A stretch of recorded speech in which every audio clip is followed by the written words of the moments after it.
Gloire à Dieu. Je voudrais commencer par le verset de Matthieu 24, 44. C'est pourquoi, vous aussi, tenez-vous prêts, car le Fils de l'homme viendra à l'heure où vous n'y penserez pas. Le Seigneur parle ainsi à ses disciples. Il leur dit, vous aussi, tenez-vous prêts,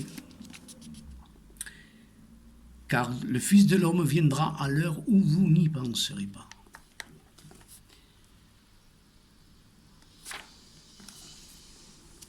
C'est celui-ci l'état d'esprit dont j'ai parlé dans une des précédentes vidéos, que le Seigneur veut que l'Église ait. C'est d'être dans l'alerte, dans l'attente de sa venue. S'il leur dit cela à ses disciples, cela voulait dire qu'ils pouvaient se manifester pendant leur vie.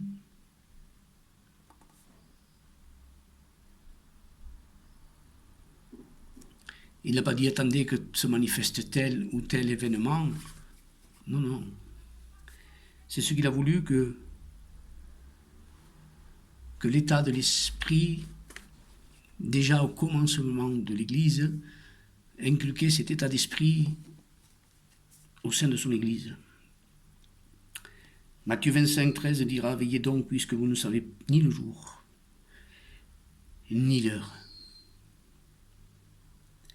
Donc la position de l'Église doit être, comme dit dans Apocalypse 22, 7, 22, 17, et l'Esprit et l'Épouse disent viens, et celui qui entend dise viens.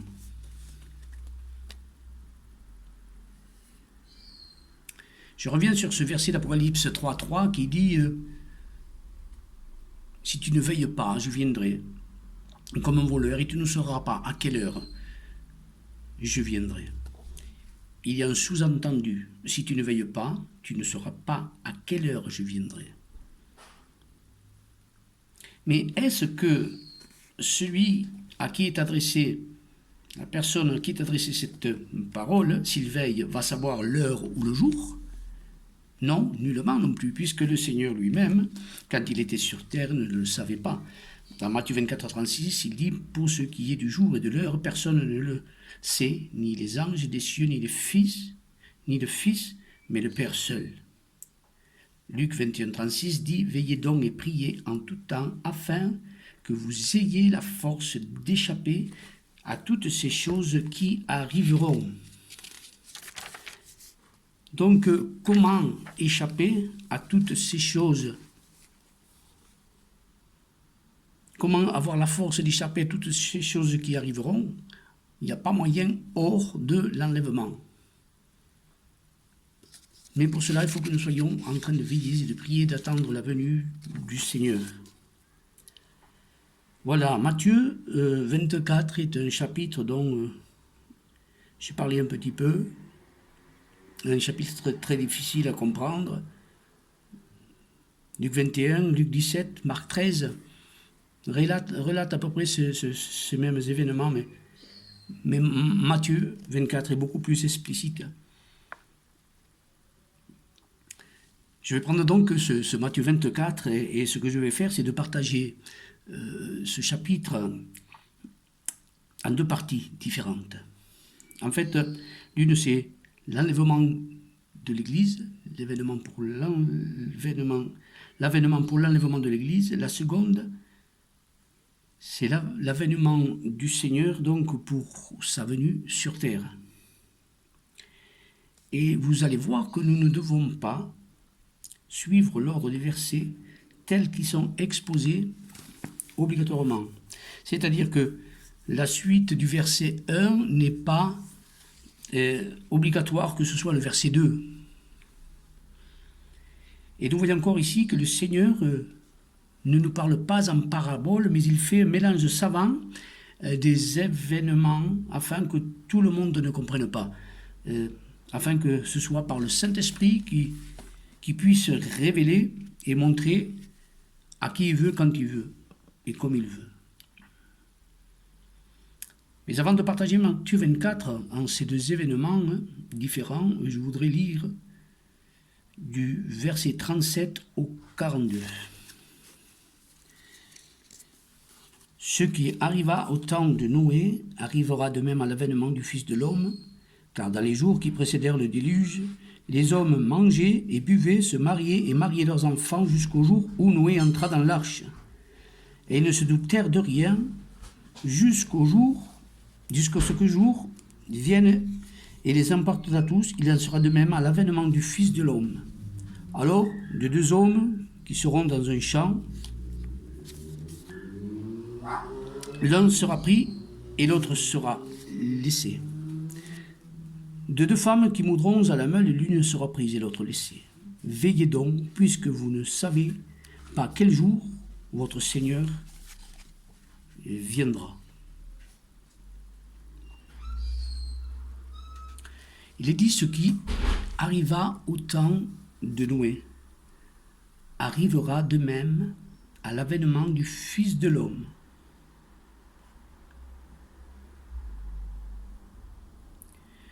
Donc le déluge ne vint que lorsque Noé et sa famille furent en sécurité dans l'arche.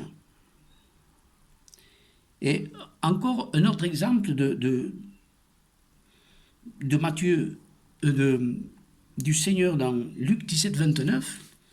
Cette fois-ci, ce n'est plus Noé, mais c'est Lot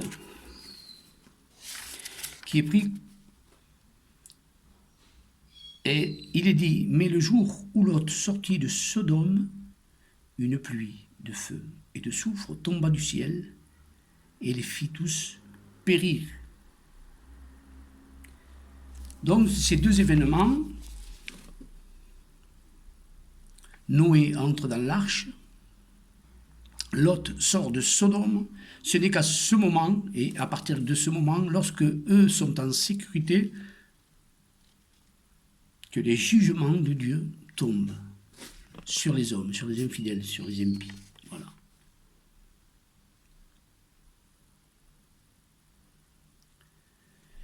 Nous revenons à Matthieu 24, 37 au 42, verset 39, 40, 41.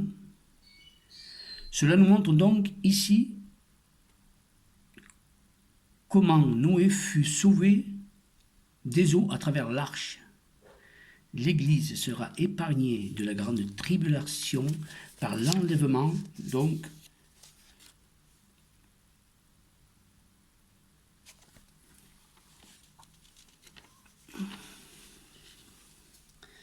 alors nous disons dans Matthieu 24, 40, 41, puis 42. Alors de deux hommes qui seront dans un champ, l'un sera pris et l'autre laissé. De deux femmes qui moudront à la meule, l'une sera prise et l'autre laissée. Veillez donc, puisque vous ne savez pas quel jour votre Seigneur viendra. Il y a encore un texte qui est dans 1 Corinthiens 15, 52, que je voudrais lire.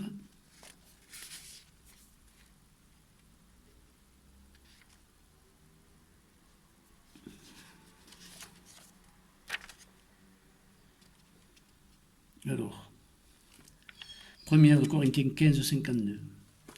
En un instant, en un clin d'œil, à la dernière trompette, la trompette sonnera et les morts ressusciteront incorruptibles et nous serons changés ou transformés, du mot grec aiasso.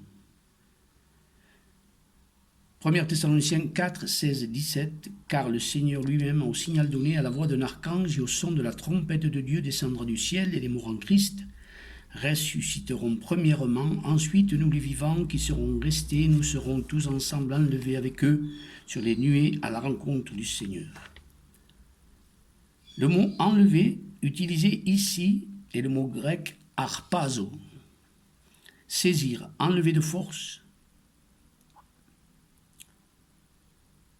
traduit par s'emparer, enlever, ravir ou arracher. Nous allons être changés, transformés, mais aussi enlevés.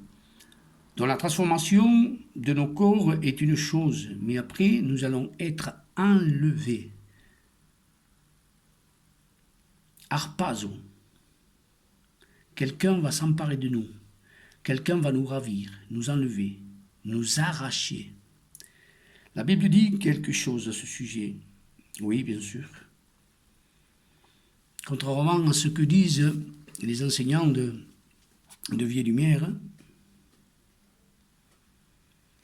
dans Matthieu 24, 31, il enverra ses anges avec la trompette retentissante et ils rassembleront ses élus des 4 vents, d'une extrémité des cieux à l'autre. Le mot utilisé ici, rassembleront, du grec episunago, qui est le même racine que le mot utilisé dans 2 Thessaloniciens 2:1 pour ce qui concerne l'avènement de notre Seigneur et notre réunion avec lui. Ici, le mot réunion avec en grec est episunagoge, réunion, assemblement, c'est-à-dire le mot utilisé pour l'enlèvement. Réunion, assemblement, rassemblement, c'est-à-dire que c'est la même chose, c'est le même mot, la même racine. Si nous lisons maintenant Matthieu 24, donc Matthieu 24, 31, il enverra ses anges avec la trompette retentissante et ils rassembleront ses élus des 4 vents d'une extrémité des cieux à l'autre. Puis nous faisons suivre le verset 40. Alors, de 2 hommes qui seront dans un champ, l'un sera pris et l'autre laissé. De 2 femmes qui moudront la meule, l'une sera prise et l'autre laissée. Alors, si nous regardons de cette manière, nous comprenons mieux. Des morts en Christ ressuscitent, premièrement. Nous, les vivants, nous sommes changés, transformés, et nous sommes enlevés, transportés par les anges à la rencontre du Seigneur dans les airs.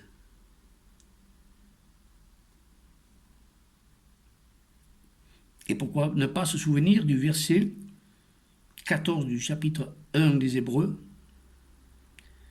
qui en parlant des anges dit ainsi, ne sont-ils pas, tous des esprits au service de Dieu, envoyés pour exercer un ministère en faveur de ceux qui doivent hériter du salut. Celle-ci est une première partie de Matthieu 24. Je ferai la suite prochainement. Que Dieu vous bénisse. Amen.